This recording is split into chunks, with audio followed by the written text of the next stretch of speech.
And action! U.S. aid to Ukraine. What happened to the billions of dollars we were spending? Hi, welcome to Stoll News. I'm your host, Levi Stoll, here with my co-host, Nicholas Palacio.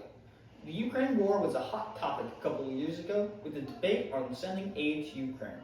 And today on Stoll News, we're diving deep into the topic of U.S. aid to Ukraine. Since 2022, around $180 billion worth of aid has been sent to Ukraine to support the war effort, being used to supply military equipment, support Ukraine's budget, and supply humanitarian aid. It's highly important in sustaining Ukraine's ability to wage war. The U.S. supplied almost 20% of Ukraine's aid, supplying some of its best equipment. But as of 2025, President Donald Trump has cut aid to Ukraine. After negotiations failed with Ukrainian President Volodymyr Zelensky, the U.S. officially stopped all direct aid in 2025. This has created a vacuum of aid in Europe, that Europe has had to fill through their own stimulus packages. Nonetheless, this has caused a divide to grow in between the U.S. and its European allies. Not only is it creating a divide in foreign relations, but also a divide in their own political parties. The war in Ukraine started under the Biden presidency, and since the beginning, the majority of Democrats have supported sending billions of dollars in economic aid and military equipment to Ukraine without expecting anything in return. From fiscal year 2022 to fiscal year 2024, the Democratic Party-controlled Congress has appropriated $174.2 billion through 5 Ukrainian Supplemental Appropriation Acts. Since President Trump cut aid in early 2025, the Democrats have consistently put forward stimulus packages aimed at providing additional aid to Ukraine. The Republicans, however, hold a different stance. Republicans have opposed sending billions of dollars in aid, preferring instead to sell their weapons to European countries, who would then donate them to Ukraine. President Trump campaigned on an idea similar to this, claiming that the U.S. was sending too much aid to Ukraine.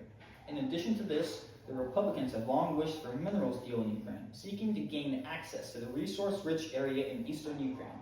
The mineral deal was signed in 2025 after a few setbacks in negotiations. The impact of this is major for U.S. defense companies. Some of the money that was being spent on Ukrainian aid is now being allocated towards the U.S.'s military budget, allowing the U.S. to restock on many of its necessary weapons and equipment.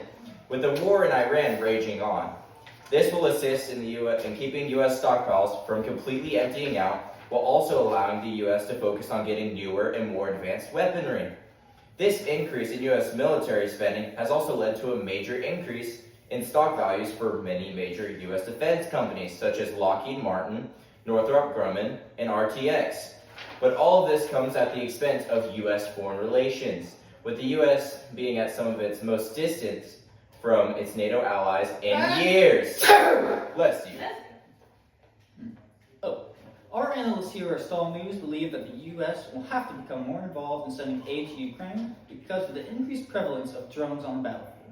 Ukraine has built the world's most advanced drone programs during their war with Russia. And with the U.S.-Iran conflict in the Middle East showcasing the U.S.'s lack of adequate defense against drones, the U.S. and Ukraine will have to become closer allies so that the U.S. can get access to Ukrainians' drone interceptors. That's it for today's broadcast. I'm Levi Stoll. And I'm Nicholas Palacio. And this has been Stoll News, Channel 67! And cut! It was exhausting. Wait, are we still on? Yeah.